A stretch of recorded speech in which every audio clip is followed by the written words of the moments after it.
السلام علیکم ورحمۃ اللہ وبرکاتہ۔ الحمد للہ رب العالمین والصلاة والسلام علی سید الانبیاء والمرسلین، اما بعد فاعوذ باللہ من الشیطان الرجیم، بسم اللہ الرحمن الرحیم۔ الصلاة والسلام علیک یا رسول اللہ، الصلاة والسلام علیک یا نبی اللہ، الصلاة والسلام علیک یا نور اللہ وعلی آلک واصحابک سیدی یا نور اللہ۔ میں نے پچھلی ویڈیو میں آپ کو بتایا تھا کہ پیر کے دن کی کتنی بڑی فضیلت ہے۔ آج میں بتاؤں گا کہ حضرت موسیٰ علیہ السلام نے جو 7 سفر پیر کے دن کیے، ان کے الگ الگ نام ہیں۔ تو چلیے ویڈیو شروع کرنے سے پہلے میں یہ عرض کروں آپ کی بارگاہ میں کہ میری اس ویڈیو کو خود بھی دیکھیں، اپنے بچوں کو دکھائیں اور صدقہ جاریہ سمجھ کے دوسرے مسلمانوں تک پہنچائیں۔ جزاک اللہ خیرہ۔ حضرت موسیٰ علیہ السلام کے بروز پیر 7 مشہور سفر ہیں۔ نمبر 1 سفر غضب، نمبر 2 سفر حرب، نمبر 3 سفر طلب، نمبر 4 سفر سبب، نمبر 5 سفر عجب، نمبر 6 سفر ادب، نمبر 7 سفر ترب یا سفر طرب۔ سفر غضب کس کو کہتے ہیں؟ سفر غضب وہ سفر ہے جب کہ آپ علیہ السلام کی ولادت ہوئی۔ اس وقت فرعونی حکومت سے سخت خطرہ پیدا ہو گیا تھا، اس لیے آپ کی والدہ نے آپ کو فرعون کے غضب کے خوف سے دریا میں ڈال دیا تھا۔ یہ سفر احکم الحاکمین کے حکم سے وجود میں آیا، اس لیے اس سفر کو سفر غضب کہا جاتا ہے۔ یعنی حضرت موسیٰ علیہ السلام کے زمانے کا جو فرعون تھا، جب نجومیوں نے یہ بتایا کہ ایک بچہ پیدا ہوگا اور وہ تیری خدائی دعوے کو ختم کر دے گا، تیری حکومت کو پلٹ دے گا، تو اپنے آپ کو خدا کہلاتا ہے، تجھے غرق کر دے گا، تو اس وقت بادشاہ نے یہ حکم دیا، فرعون نے یہ حکم دیا کہ جو بھی بچہ پیدا ہو اس کو فوراً قتل کر دیا جائے۔ چونکہ حضرت موسیٰ علیہ السلام اپنے والدہ محترمہ کے شکم مبارک میں تھے۔ جب آپ کی والدہ رضی اللہ تعالی عنہا کو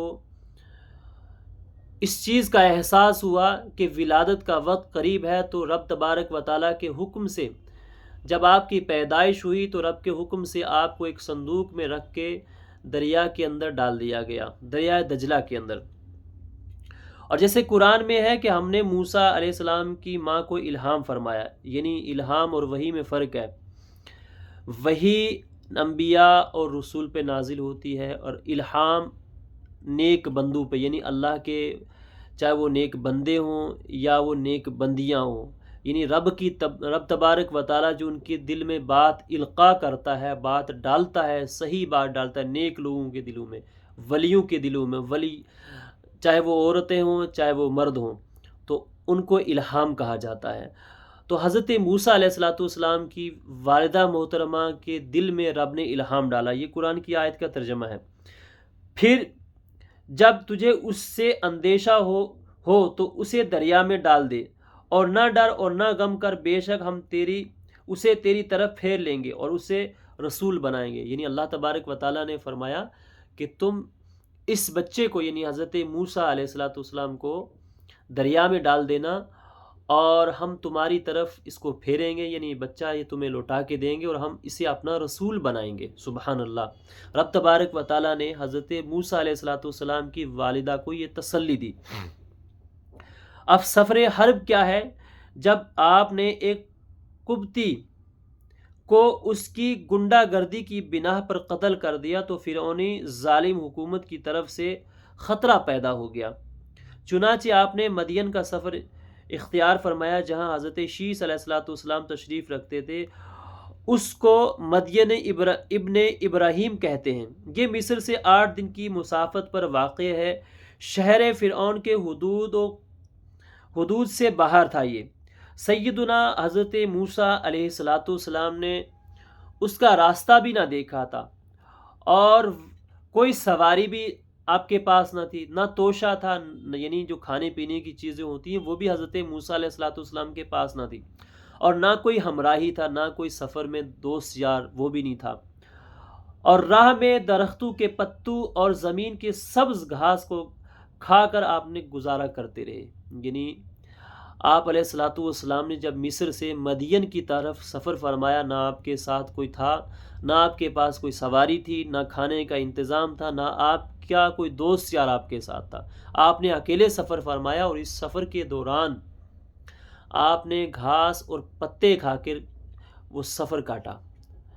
ہمیں اس سے بڑی عبرت ملتی ہے کہ انبیاء علیہ الصلاۃ والسلام کو رب تبارک و تعالیٰ نے کیسی آزمائشوں میں ڈالا۔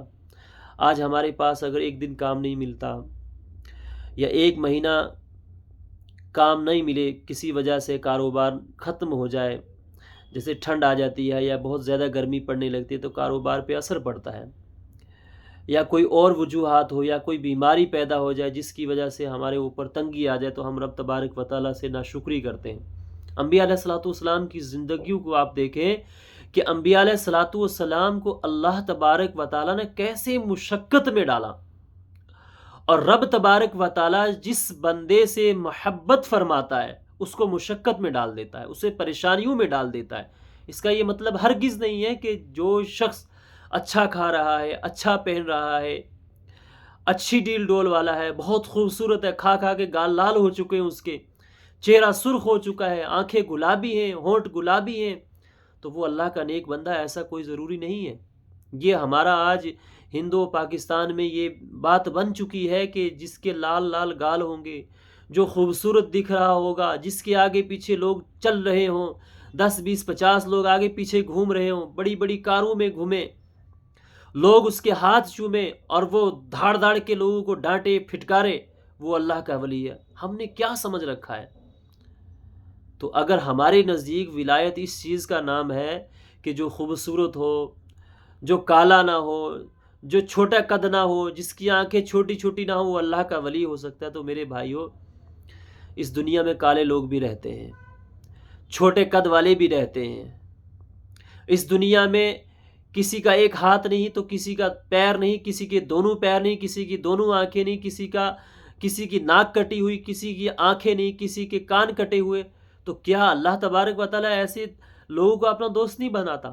یہ ہمارا ذہن بہت غلطی کی طرف جا رہا ہے کہ ہم اس چیز کو سمجھتے ہیں کہ جو شخص خوبصورت ہو وہی اللہ کا ولی۔ ایسا نہیں ہے۔ ایک گھاس کاٹنے والا بھی اگر رب سے ڈرنے والا ہے، حلال روزی کما رہا ہے، اور اپنے بچوں کو حلال کھلا رہا ہے، وہ بھی اللہ کا ولی ہو سکتا ہے۔ اللہ تبارک و تعالی ہمیں دین کی سمجھ عطا فرمائے۔ اور زمین کے سبز گھاس کھا کر گزارا کرتے رہے، یعنی حضرت موسیٰ علیہ الصلوۃ والسلام اس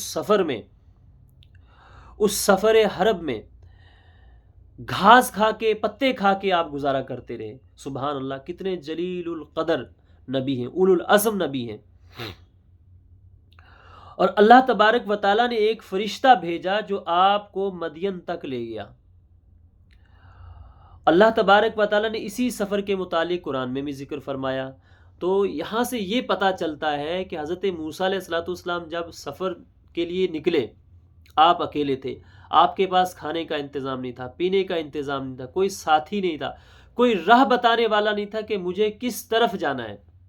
لیکن جب ہم نکلتے ہیں رستے پہ، جب حضرت موسیٰ علیہ الصلوۃ والسلام رستے پہ چل پڑے عزم مصمم کر کے، میں یہاں نہیں رہنا چاہتا ہوں کیونکہ یہاں رہنے سے فتنہ فساد برپا ہو جائے گا، تو حضرت موسیٰ علیہ الصلوۃ والسلام نکلے تو رب تبارک و تعالیٰ نے آپ کی رہنمائی کرنے کے لیے، آپ کو رستہ بتانے کے لیے ایک فرشتوں کو مقرر فرما دیا۔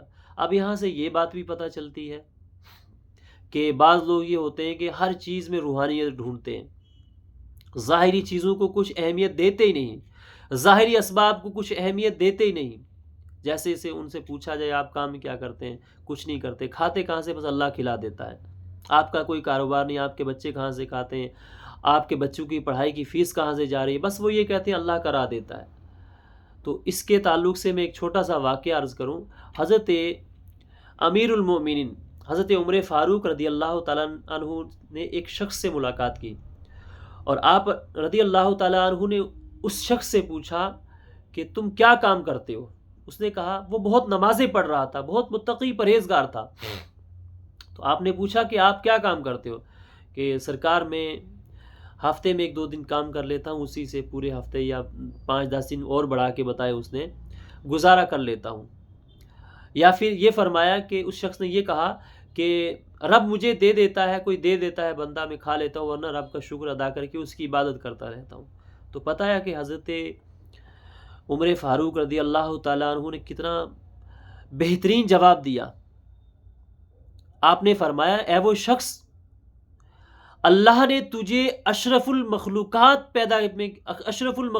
بنایا، یعنی تجھے انسان بنایا، اور تو جانوروں والی زندگی جی رہا ہے، کیونکہ جانوروں کو اگر چارہ ڈال دو تو وہ کھا لیتے ہیں، ورنہ خاموشی کے ساتھ بیٹھے رہتے ہیں۔ اور آپ نے فرمایا کتے کے آگے ٹکڑا ڈال دیا جائے تو وہ کھا لیتا ہے، ورنہ وہ مالک کے دروازے پہ دم ہلاتا بیٹھا رہتا ہے۔ تو آپ نے فرمایا تجھے اللہ نے انسان بنایا، کاروبار کر۔ اور آپ رضی اللہ تعالی عنہ کا یہ حال تھا کہ آپ جب خلیفہ بنے آپ نے تجارت کو بڑا فروغ بخشا، یہاں تک کتابوں میں آتا ہے کہ آپ درہ لے کے مدینے کے بازار میں چلا کرتے تھے اور لوگوں سے بیع و شرع یعنی خرید و فروخت کے مسائل پوچھا کرتے تھے دکانداروں سے۔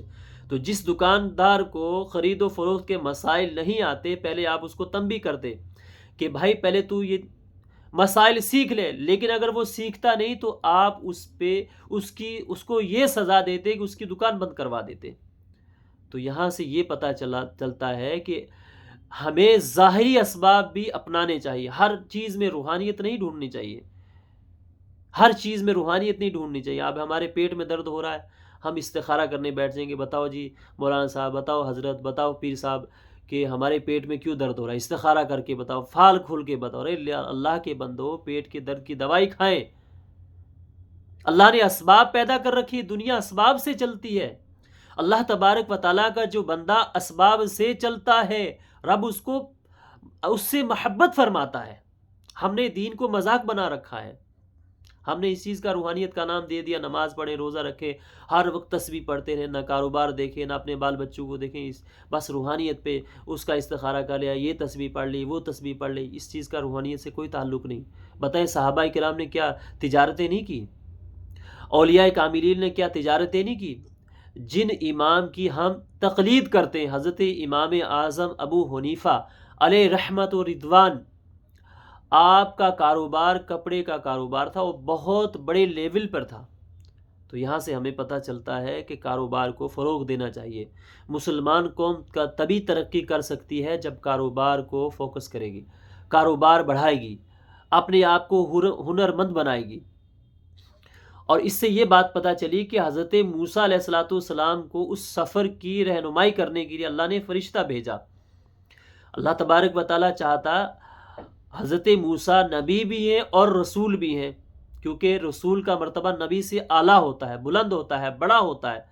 تو آپ علیہ السلام پر وحی نازل فرما کے رب رستے کی نشاندہی فرما دیتا، لیکن ہماری سیکھ کے لیے، ایمان والوں کو سکھانے کے لیے رب تبارک و تعالیٰ نے ایک ذریعہ بھیجا ہے، فرشتے کو انسانی شکل میں بھیجا۔